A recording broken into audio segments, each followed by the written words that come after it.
Hello, Jace. Yeah, you're not a mid-curver, so we all come in for utility, man. Everyone. Because it makes sense. You're like, oh, you buy stuff that you need, but then you eventually realize it's a video game. Yeah, it's literally a video game. And people don't believe it. They're like, how could it be just a video game? Because there's a big institution. It's like the stock market. It's John Maynard Keynes. He called it a beauty pageant for men. It's a popularity contest. When you read it, if you don't know markets, you think, that's like a bit of an exaggeration. No, it actually is. It is, because we have digits. You know, we don't like go to war and beat each other with a club anymore. It's like, it's moving speculation of mindshare units and stuff. People are always gambling on this stuff. They just, yeah, they have to do it. They have to do it. Yeah, long-term fundamentals eventually win. But man, that short-term thing, anything can happen. And yeah, that's why I make all my videos and stuff to just show everybody, like, utility. You don't want to own a water company stock. You don't want to own an electricity company stock. You don't want to own utility. If the world's going to zero, you don't even want those utility companies. You want actual utility. You want shotgun shells, you want a cigarette, and you want, say, Mr. Woofy, and on your speed dial of your phone if it still works. But yeah, that's why utility, people buy what they want. But so it's all about generating demand. So in essence, when I've obviously spent a lot of time thinking about it, with utility, there's a cap on the demand. There's a cap. The demand is constant, and the demand of whatever it is reliable. Like, you need to drink water every day, okay? There's a cap on it, okay? Now, because it's always there and it's like a guaranteed need, there's an oversupply of utility stuff in the world. So, you know, clothes. Everyone makes clothes. You can get a shirt for like $3. You know what I mean? Water. Tap water.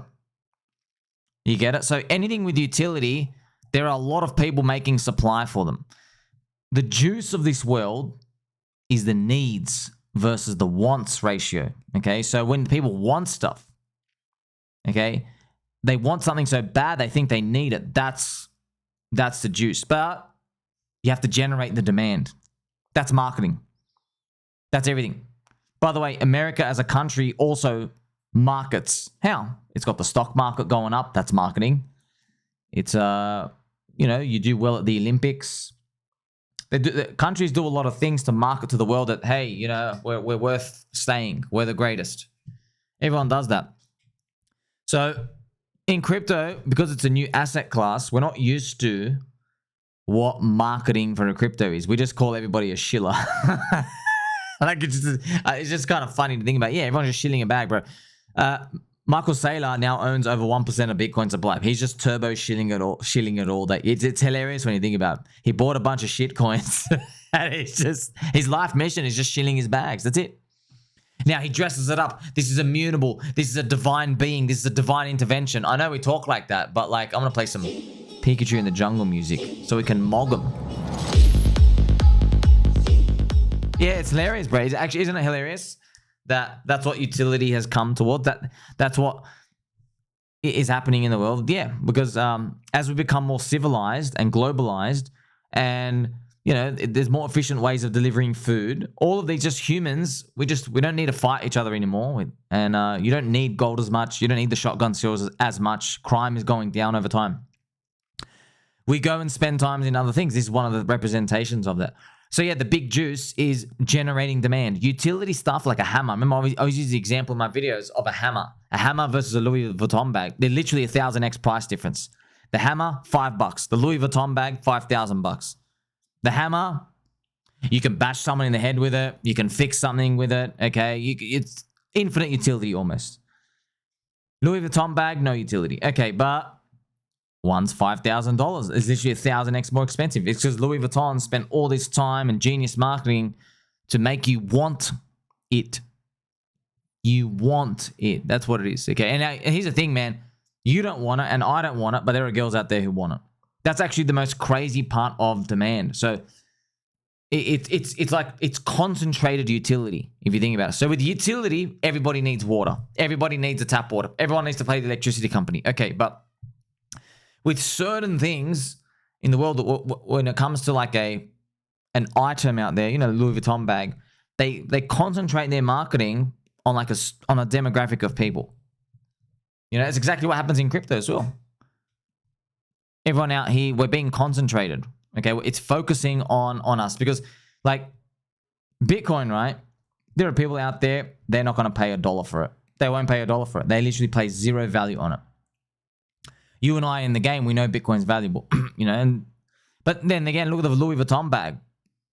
Okay, I'll pay you $5 to get that Louis Vuitton bag away from me. It's just going to collect dust. You know what I mean? And other people, girls, I'll pay $14,000. They don't mind. So it's interesting how it works. You could have hyper demand for a certain demographic of people and then no demand in another. But the thing is still amazing. Like, look at Ferrari and Lambo cars, you know. Most girls couldn't give a shit.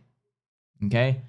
Young guys, though, who want to impress everybody, oh yeah, infinite demand on that. Always be constant demand. So that is another way just to think about this utility stuff and being in the mid-curve. And once people figure it out, it's very hard to go back. The problem is no one here is spending 18 hours a day to actually figure this stuff out. What they're doing is they're coming in, spending a couple of hours a week maybe, and they're like, okay, what do people need? Oh, let's buy gaming coin because you need the token. That's why meme coins, people just say, oh, you're just speculative scams. You can't look at it like that. You say, hey, it's a community generating demand in the world and making everybody want to join their community. They're spending all their time generating demand. That's winning. Okay. If someone just releases code to the world, no one out there is generating demand to get the code to be used, like for another coin. That's why code is not enough to make a coin go up at all. You need to generate demand. And everybody has their own way. Michael Saylor goes to the rest of the world, starts shilling his bags. Everyone has a different way, different method to shill the bags.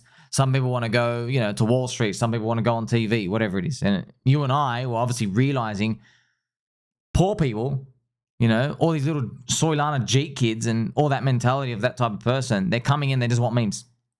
They want memes but that's why I was able to investigate. Why do they want memes? They want to play the video game. It is a video game. They're coming in, they want to join a ticker or make a ticker with their friends, and they want to see, hey, we've got 10 people in the group. Let's try to get to 1,000.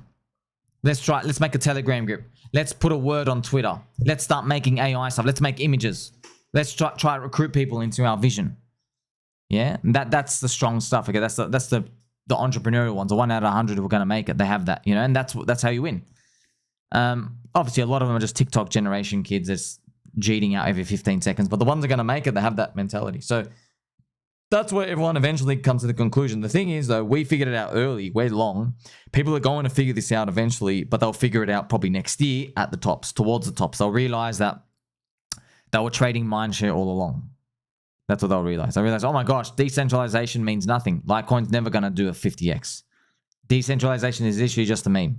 Okay, and the mindshare of kids coming in don't give a damn about the meme. They don't. You look at it from a holistic approach, you understand. You're just trading mindshare. You're trading mindshare. You're trading, you're investing in mindshare. That's it. So anybody comes in with the perspective of price to earnings and revenue and all these, no one cares, dude. We've already have people, you know, people still think that that if the corrupt SEC basically says, hey, you're allowed to do any promise you want for the coin now. People think that's going to like revitalize DeFi. I even heard, a couple of influencers have said that. And I'm like, I don't think so, dude. We already have protocols that hand out revenue. There's no mindshare increase. People don't care. MakerDAO did it. Sushi was doing it. These other protocols do it. They don't care. Handing out revenue to your community base does not generate anywhere near as much mindshare as people think. That's a mid-curve trap as well. Because they are applying stock market world stuff to crypto. Doesn't work. It's a new paradigm of kids. These kids don't know anything about stocks. They don't care about stocks. And it makes sense. If you like stocks, you go buy a stock from the stock market pool out of the 10,000 stocks out there. So handing out dividends and this little shit, people don't care. And by the way, it's a rational response because everything goes to zero in a bear market anyway. And it's all open source. So it can be copy pasted. So it's actually very irrational to care about revenue share because the revenue share of today is going to be gone tomorrow.